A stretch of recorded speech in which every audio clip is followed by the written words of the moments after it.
Shouldn't you be at work? I don't have to go in until later. How you feeling? Fine. Hey, don't you lie to me. I know you were up half the night. I make that much noise? No, but I know you pretty well, remember? Anytime you can't sleep, you run down to the kitchen and start baking. You do know me, to the tune of 2 apple pies. I couldn't stop worrying about Charity being locked up in that psychiatric ward.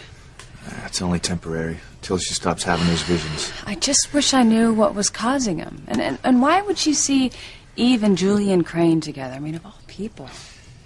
I can't answer that. It's frightening, actually. I mean, not that I think that Eve could actually do any of those things that Charity sees. It's just, if TC even... I know. I mean, when it comes to TC and protecting his family, he's like a loaded gun. Just waiting for someone to pull the trigger. Now, no more losing sleep over the idea of Eve and some sordid entanglement with Julian Crane. It is ridiculous, isn't it? I just wish Charity could get it out of her head as easily as I can out of mine. Well, Eve and the other doctors will help her do exactly that. I hope so. I mean, what made Charity conjure up this outlandish scenario of Eve and Julian Crane together? I mean, she knows that the Russells' marriage is just as strong as ours. Well, who knows the workings of the human mind? Got that right. I mean, who am I to talk about somebody's crazy visions? I mean, I am the lady that saw you making out with some naked woman in our room at the ski lodge. Talk about ridiculous. TC must know that he's got nothing to fear as far as Eve goes. I mean, their marriage is as open and honest as ours. Grace, sometimes people hold things back because they're afraid. And, excuse me. I was just wondering if you'd spoken to Dr. Russell yet this morning. You know, I called the hospital and they said she wasn't in yet, and I'm going out of my mind trying to get news on Charity. So am I, Miguel. But I'm expecting Eve to stop by on her way to the hospital. She hasn't checked Charity's condition yet. She can probably do it from here. All right. That'd be great. Look, Miguel, I know we're all worried about Charity's condition, but we're going to get her through this. The thing I don't get is what exactly Charity sees when she has these hallucinations. I tried to ask my mom, and she couldn't give me a straight answer.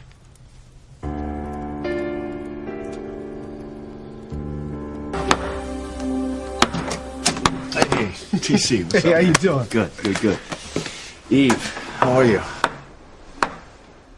Listen, Eve, I need to talk to you. Dr. Russell, have you heard anything about Charity this morning? Well, actually, I have. The hospital psychiatrist, Dr. Watts, she's going to try a new drug, and she's hoping that it will stop those disturbing hallucinations that Charity's been having. I pray to God you're right. Eve, I gotta talk to you. I know. TC convinced me that I should at least hear you out. You told him? It's true. Ivy and I were very involved once upon a time, but it was years ago, before either of us was married. I mean, and lately Ivy's getting into her head that she wants me back. Oh, that's why all those invitations to the Crane mansion. Right. I mean, she even found out where I was going to take Grace for a second honeymoon and showed up before we even arrived. I mean, and then yesterday, she trapped me inside the doctor's office moments before you arrived. Well, she's not taking no for an answer. And that is the answer I'm going to give her. I swear. I have never been unfaithful to Grace. I love her dearly. And I would never, ever do anything that would harm her. You do believe me, don't you? Yeah. But it's not that simple, Sam. I mean, Grace is my best friend. It's one thing not to go running to her and tell her what I know, but it is quite another thing to just lie to her outright. If she asked me about it, and if she did that, I mean, I would have to tell her what I know. I'm not going to lie to my best friend, Sam.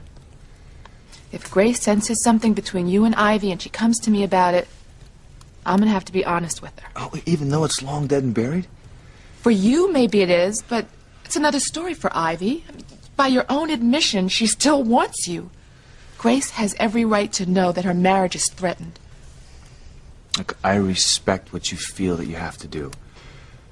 But I just want you to know that I've never cheated on Grace.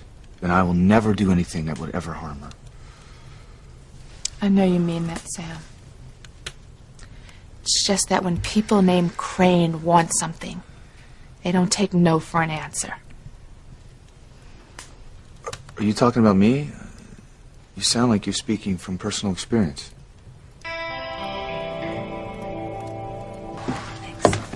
Well, I need to get back to the school. I'm interviewing a new track coach. Grace, thanks again for the quilt history. Well, sure. How is it the Cranes have a way of insinuating themselves in our lives like so many poisonous snakes? I'll get your jacket, TC. I'll get that. Hello? Sam, it's me. I'm sorry, I had to talk to you. What in the hell are you doing calling me at home? I had to know, have you spoken to Eve? Yes, I have. Well, don't keep me in suspense. Is she going to tell Grace about walking in on us at the hospital or not? For all I know, she could be telling Grace about us right now.